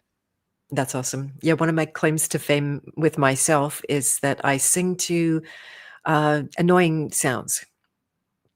So it could be like the motor of a fan that's loud enough to tone. There has to be a tone associated. I can sing to boat motors. I can sing to lawnmowers, and it's a way to get past the irritation, because otherwise they feel like an interruption. Like they're loud and just take over your sensual consciousness. Yeah. But you can harmonize with those things. So next time you have an annoying sound, or even one you like, find any tone in it. Often there's a whole range of tones, and you can come up with some really interesting stuff. Heck, there was one night when I had a metal bowl. I was going to go mix something, and it hit a tag on my shirt, and it made a bong. And then for the next 45 minutes, I'm singing to the bowl, right? Like just the bong As of the one bowl. does. Yeah, yeah, yeah. Yeah, it's again very childlike, just literally playing. And I sing to my electric toothbrush. Someone did challenge me that I need to make a video of that. That it's Yes, so funny. Like I will think of this next time I hear a leaf blower and my rage levels just go through the sky. I'll be like, "Oh, no, yes, we're gonna harmonize." exactly. Well, that's the key, right? This is, and it's a very lover thing that you can take something that's annoying, ugly, polluting, shouldn't even exist. Yeah. Speaking of leaf blowers and stuff like that, and then you harmonize with it, and suddenly there's a whole different experience. I remember the first time I really tuned in with this, I was practically on my deathbed. I was living in my parents' library. I'd lost everything at that point. My parents um, rescued me. I didn't have a house. I didn't have a place to live anymore. And I'm trying to heal. Oh, you guys, I need some peace and quiet over here. But in summer, it's just lawnmowers have a contagious effect. So somebody goes mows the lawn, and that reminds the next neighbor to go and mow the lawn, which reminds the next neighbor. So I'd been into it probably 8 hours of lawn mowing here, and about halfway through, I'm thinking like I can sing to that. And when it finally stopped, I'm like, wait, where's my drone? I still need a drone. That was fun. Come back like this. I So love that. So you're yeah. creating beauty out of something otherwise unpleasant. Boom. Exactly. Yeah, yeah, making beauty out of ugly things, to quote some, Yeah. like, monster in the music world. I don't know But who that monster don't is. know. No, Bono. Oh, yikes. Oh, yikes. Silence. Moment of Yeah, silence for that. exactly, a moment of silence, that's it. Yeah, I really used to love that band, but I can't listen anymore. I started to hear through all of that. That's where, say, would people call it clairaudient or something? I can often read through sound, and Mhm. somebody's voice in particular, the voice print. Do you do that as well? Yes, the voice print tells the truth. It really Whether does. it is like the sound, or it could even be like the frequency or the vibration of the voice, it's gonna tell the truth so that no matter what the words are saying, there's another whole sentence that's being given on the sidelines. Yeah. Yeah, I love that. It's so rare that I meet people that mention this. So, yay. Yeah. As a child, I couldn't even hear words. It was all tone. Oh, So I'd oh, listen to music, and I'd listen to a song, I don't know, 600 times, but I couldn't hear the words. So it took me a long time to train myself to hear tone and words at the same time. So yeah, it's very revealing of transformations. So when I do coaching work, and I'm going to get you to talk about your work as well, how you can how people can find you. When they have a breakthrough, when they let a program go, they're somebody couldn't lie to me about that. Say they wanted to pretend that they had let something go. I know, because there would have your voice would have modulated in the process, and it's like clockwork. There's like, oh, there you are, greater freedom, more authentically yourself, and the voice reveals. yeah. Yeah. Yeah, totally. So I have a question, more questions. Do you hear words or see words as color ever? Like if I told you the Colorado, do you see Colorado as a color or hear it as a color? No, is that what's happening for you? Yeah, that's always happened for me. Wow. It's very strange. I'm always on the hunt for other people with that strangeness. But I love that you were hearing different stories as a kid through song, the tonal story, and then you had to train yourself for the word story. That's really fascinating. Yeah, the words are always such a disappointment, because the tone would be so much beauty, and this is coming back to this theme, right? And then the words would be at least depressing, or hopeless, or angsty, or and I actually considered it a form of trauma-based mind control, to Oh, for pair, sure. right? To pair up Mhm. the beauty with the totally mind numbing or disturbing kind of stuff. You put those together, they become married in your own consciousness, and it's almost impossible to separate them. Yes, so prevalent in the pop culture music scene. It just it upsets me to see all of these very young children idolizing people like Billie Eilish, etc. I don't even like know the names of these people anymore. That's how checked out I am. But when I hear about them or I see photos of them online or whatever it is, I like to your point earlier, you know, there's a there's a truth behind every single thing that's being presented. And I find that a lot of those songs are really, really fucked up, man. But they're so overproduced and they're so catchy that it's this spell work that's being given directly into the consciousness of young kids. And they don't have the tools yet to really perceive the patterns and notice what's really being said. And I think as quote grown-ups, which is a psyop in itself, of course, because we're always growing, it's kind of our duty to help the younger ones pick up on the patterns from a way that is not fear-based, like, hey, just so you know, everything's a lie. Like, oh, it's a very dangerous world, we're slaves. But like give them the tools to discern that for themselves, because when you don't do that, you're also kind of just doing your own form of trauma-based mind control, right? So I think Good that's a point. big part of my work, to answer your question that you were about to ask, is Yeah. giving people the tools to decide things for themselves, to understand things for themselves. Um, you know, there's a whole idea that psychic readers are going to tell you what's going to happen in your life. I don't do that. I tell you what I see as a potential timeline for you, but I really am strong in free will and empowerment. So I always make sure that people understand that whatever type of reading you're getting from me, it's going to come from a lens of empowered guidance and not black and whiteness. And I'm not going to give you the answers. I'm going to help you get the answers yourself. Um, and I love being able to tap into someone else's kind of soul blueprint, if you will, or their potential field of opportunity and see what's going on for them. But I ethically feel like it's not our duty to tell anyone else what's going to happen for them. It is our duty to help them uncover that for themselves. So whether it is like a one-on-one mentorship for me, where we're doing mediumship or psi ability development, or just general life development stuff, which is like a longevity one that I have, or on and on. I have a bunch of different stuff, but it's all going to come down to whether the person is down to do the deep dive in themselves. I'm not here to give you a pamphlet and tell you everything I know. I'm here to make you get dirty and get in the freaking mud.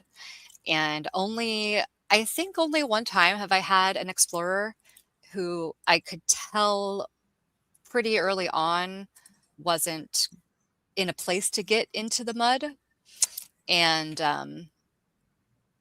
that bummed me out, because I feel like it's such a good opportunity to have a sacred place one-on-one to just let it all hang out, and be messy and cry and self-question and maybe change some beliefs too if you need to, and to not be able to say yes to that, I think is like the biggest crisis that we're facing as humans, is say yes or say no. Because if more people don't say yes, then woo, it's not going to be pretty. So that's basically the point of my work. That's beautiful. Yeah, I love that. And I'll admit also that I would never normally have a psychic on. I just wouldn't. I didn't know if I I was going to figured. say that or not. Yeah, yeah, yeah. But Yeah, you are an I exception. know, girl. Yeah, yeah, yeah, Yeah, it's yeah. very. I try to do it very ethically and from a not a love and light, and I'm not a fucking fortune teller, man. Yeah, yeah. And we all That's have these abilities. Just whatever we want to call them is cool. Yeah. That's beautiful. Yeah, yeah, I love it. That if people beg me to read them, then I can. But even then, when they really, really want that, it's different when they don't want that, and then there can be friction in that context. But Spiritual predation. Yeah. yeah, yeah, and even when they want that, there's something that feels just wrong about it, that I would rather somebody see it for themselves. And there's that expression about cracking an egg. If you do it from the inside, it's called birth. If you do it from the outside, it's called death. Woo! Love that. Haven't heard that. Yeah, I Yes. don't know where I stole that from, but I quote it all the time now. That's really great. Yeah. Right. So, is it even really of value to just go and tell people about themselves? in the context of the self-remembering and Gurdjieff's works that we've been doing, that style, that I, or my perception is that style can be more like that, but it's not as a policy or like a method or anything like that. It's more when Gurdjieff was in a position of, being, I think you could say, awake enough that he could take responsibility for those kind of things, and do like kind of deep jabs at people, reflecting them back a little bit on the harsher side. Anyway, that's not my style. I'm always going to be turning it around, I'm also going to point you in directions towards the programs, as I'm broken record with that as long as you can find the programs, so much insight is there. I see that happen like flawlessly, that whatever they themselves are actually ready to see and pursue inside themselves will start appearing under the programs. So it's I really don't need to muscle in, and yet I still always have a good idea for other people. There's something like, oh, you should this and you should that, and now I'm just learning to more or less keep it to myself. So Mhm. Mhm. Yeah, I yeah, agree. yeah. Definitely. Micah put in the chat synesthesia. Excuse me. Yes, synesthesia. Yeah, what There's a is bunch that of again? those synesthesia, esias, whatever. That's when you hear, taste, or see color Ah, in ways oh, that are unusual. Yeah. wow, there's a word for that. There you go. And welcome, Arta. See you. You're in Guatemala. Fantastic. That's amazing. I hope you enjoy that. Cool. Well, thank you so much for joining today, Marissa. Maybe we'll have more conversations in the future. It was very enjoyable. I totally loved it. Thank And you. so, Likewise. yeah, yeah. And people can find you on Instagram at _ladybug_line, and her website is there, and you can hire her. I would be half tempted actually to come for a reading just for fun. I did have a reading from one of my students at one time, and I have, I don't know what it is. It might be an inner rebel on my part. I'm a little bit unreadable.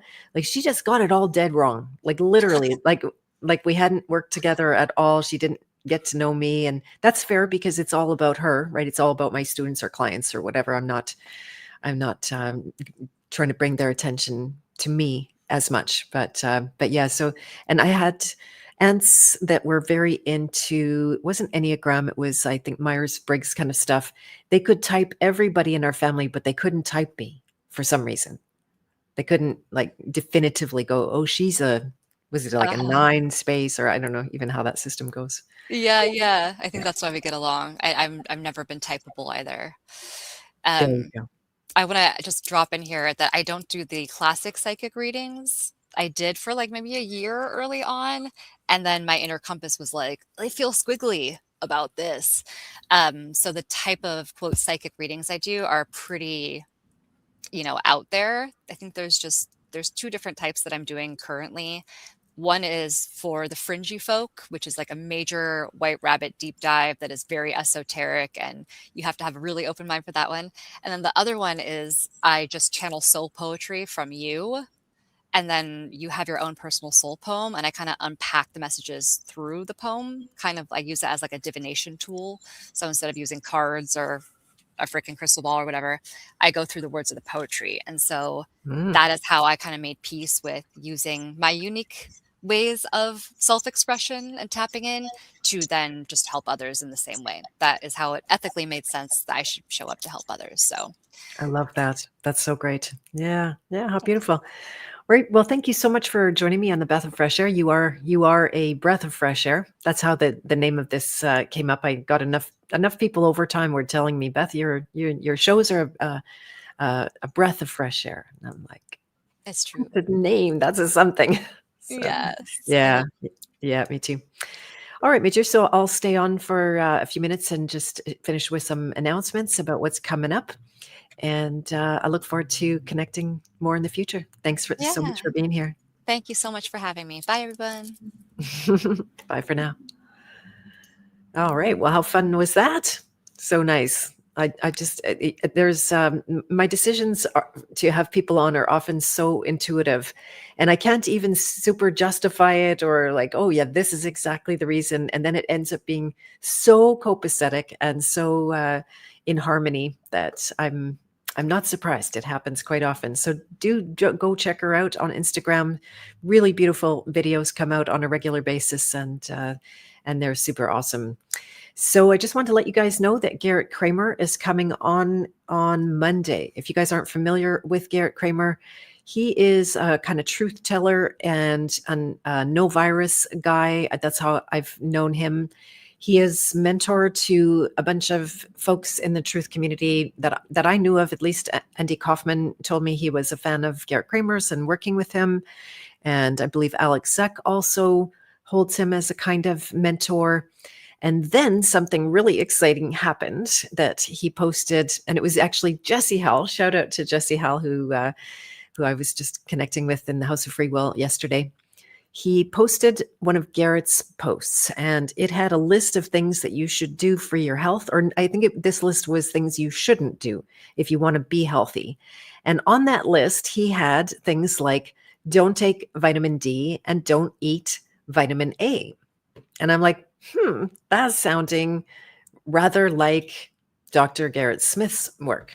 So I tuned in, and because I try not to just go and be a pain in everybody's neck and just show up on your posts and I'll teach you things. That's not my style, because you just get into arguments and it doesn't go that well. But here he was already saying things. So he, at the bottom of his post, he said, do you have anything to add? And so I took a chance and I put in avoid nickel, foods high in nickel. And he immediately responded and said, can you call me? So we ended up getting on a call and having quite a long talk and a really good connection. I ended up pairing him up with Garrett Smith. So we got two Garretts. Garrett was almost going to be on. That might come in the future, but he's having a move this weekend. So I'm going to be with Garrett Kramer starting at 1 p.m. on Monday, and that will be a super fun conversation because he's not afraid of the truth. That guy, when he learns greater truth, he just goes for it, and he wants that, and he applies it. So that's my kind of guy right there. Even if we don't necessarily agree on everything, he's just very open and porous. He wants the real deal. There's an archetype. What is that? It's a very specific kind of archetype, kind of rare soul. And so stay tuned for that. And then if you're also interested in being a helper of people, that maybe you are already a professional helper of sorts, or you've always been that person that is the go-to when people are in trouble or they need something, or they, just for some reason you're the person that they go to. And so these are the people that tend to be in my trainings, not exclusively or only. And so what I was thinking is that there's some of those out there that have learned to say no. And that's a good boundary, right? When you're the go-to person and you say yes to everything, your whole life can dissolve, and all of a sudden you're nearly dead and you haven't actually pursued your own purpose because you're always troubleshooting someone else's stuff. So my solution for that is to do it professionally. That was one of the solutions that I did it for myself, because I was that person. I had a very strong desire to help and serve people. Sometimes I would run after them, trying to help them. And they don't like that, by the way, at all, which is totally fine. And they shouldn't even like that. That's a boundary problem. But so what I'm looking for now, it's not the end of the world if you haven't learned to say no yet. Some people are still working on that skill, and it's a necessary step. But there are those of you that have learned to say no, but you know it's not enough. And you want to go much deeper into understanding yourself, like we talked about today, knowing yourself, understanding the architecture of not only your inner world, your behavior, but how that relates across the board in extremely recognizable patterns. So this event is called Why Saying No Isn't Enough, the Architecture of Human Behavior. It is the Journey Code open house taking place August 5th at, I believe, 2:30 in the afternoon. It's a live private Zoom event, and you can sign up with your name and email here for free. It is as open houses are, where you can come and just check things out. There will be some of my graduates giving talks about their experience. I will be myself giving a talk on how to basically go from more of a shadow nurturer that's trying to have policies around instead of real, true living boundaries, and how that becomes an actual change in perception, not just saying new ideas and having new words and new frames for your thoughts and your feelings, but literally moving your perception where you didn't see something in the first place and you cannot unsee it on the other side. So that's going to be a lot of fun. I'm looking forward to that. It will be recorded, so anybody that signs up will get access to the recording as well. So I think that's all. Thank you, everyone, for coming and joining today. I had a really good discussion with the ladybug in the house, Marisa Love. It's so good. We'll be back again next week. Thanks for your patience about last week. I had some accidents, and I wasn't actually, speaking of showing up, what we talked about earlier, didn't have any intention of canceling, and then it just got so stupid chaotic. I was willing to almost suffer through it and do the interview, and then it was Marisa who generously offered to postpone. And I thought, yeah, why don't we do it at a time where it doesn't feel like a panic or somehow jamming it in to the chaos. So that was fun. And next week, I believe possibly, no, I don't have an exact plan for that, but the House of Free Will is getting super fun. And we got a lot of stuff going on. Looks like Micah Ellers is going to be joining me to do a new snippet for the private podcast that I have in the House of Free Will. And we're going to be doing that on impressions as food. So this is something I'm super down with, and why isolating yourself is actually a strange kind of remedy for all of the negative impressions that we have in our daily lives. We have the House of Free Will Love Your Liver study group, and that's pretty cool. We got some great people in there. Even Miss Kelsey Kenny has now joined, the rock star queen of chemistry, as Dagmar calls her, is in there, and she's piping up on some people's stuff. So it's a very fun experiment. We're supporting each other. It is exclusive to the Love Your Liver approach. So it's not a place to come and say, take ivermectin or use mistletoe or, whatever it is. We're pretty married to that experiment and doing the detox, especially the nickel detox, which is very weird. I can't imagine doing it in isolation. Actually, I'm not sure I would make it, but being able to share that experience and get people's assistance and give assistance, it makes for a very lively, beautiful thing. You can also find me on Telegram at the King Hero channel and chat, which are my public channels, unlike that private one I was just talking about. If you'd like to come and join the chat and connect, I'll share the handle here. Let me see. Darn it. It is just basically up. What doesn't want to do that? Copy it. It is at King Hero Chat. So this is a great place to jump in with some community talks. And I think I'll leave it at that for now. So maybe one last thing is that if you're seeing this and you haven't yet had a archetype reading, speaking of readings, we could have actually probably gone on for quite a while geeking out about readings. But if you don't know where you are likely to be defaulting on the hero's journey, within about 10 minutes, you can answer these questions and find that out. So let me grab a link for that as well. And that will be it. I can't believe it's Friday. Canada's on fire. We had major smoke here, like really thick, don't go outside, lockdown kind of smoke. And then I woke up and the air is clear again. So that's a miracle for us, unlike many in Ontario who are just in the thick of all of that. And unnatural fires that we always had a certain kind of a fire season, but this is just completely absurd. All right, my dears. So there's the link to the archetype quiz, and I'm going to leave it at that. Have a beautiful rest of your weekend. or start to your weekend and your weekend. And I'll see you guys back in the House of Free Will for our snippet on Monday, our regular meeting on Tuesday. If you're not already a member, maybe this is the last thing I'll do, is you can apply to be a member. Just so, like I said earlier, I know that we're more or less on the same page with enough things that you're not going to be horrified by things that we talk about. We have really beautiful, intimate weekly meetings that are not recorded. They're totally candid. Chances are we're going to get into some really deep stuff that actually can't be done in public or even recorded. So that's just a little bit of an enticement to come in to be present if you can make it. All right, I'm going to play us out with the extro, and I love you guys a lot. We shall see you soon. Okay, my brain has to go right to the end.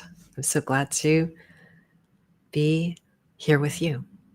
Oh, my true guide, Lord and supporter of all, forever free from identity.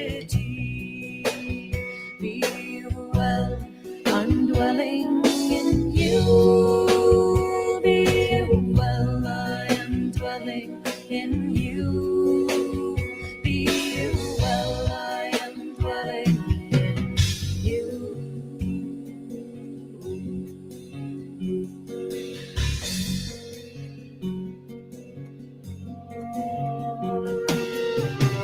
Ipadrashkanu manta, Shivarta Gupta, Maheshwara, Paramatme, Dijapi Yokto, Deyasmin Purusha Para, Deyasmin Purusha Para, Deyasmin Purusha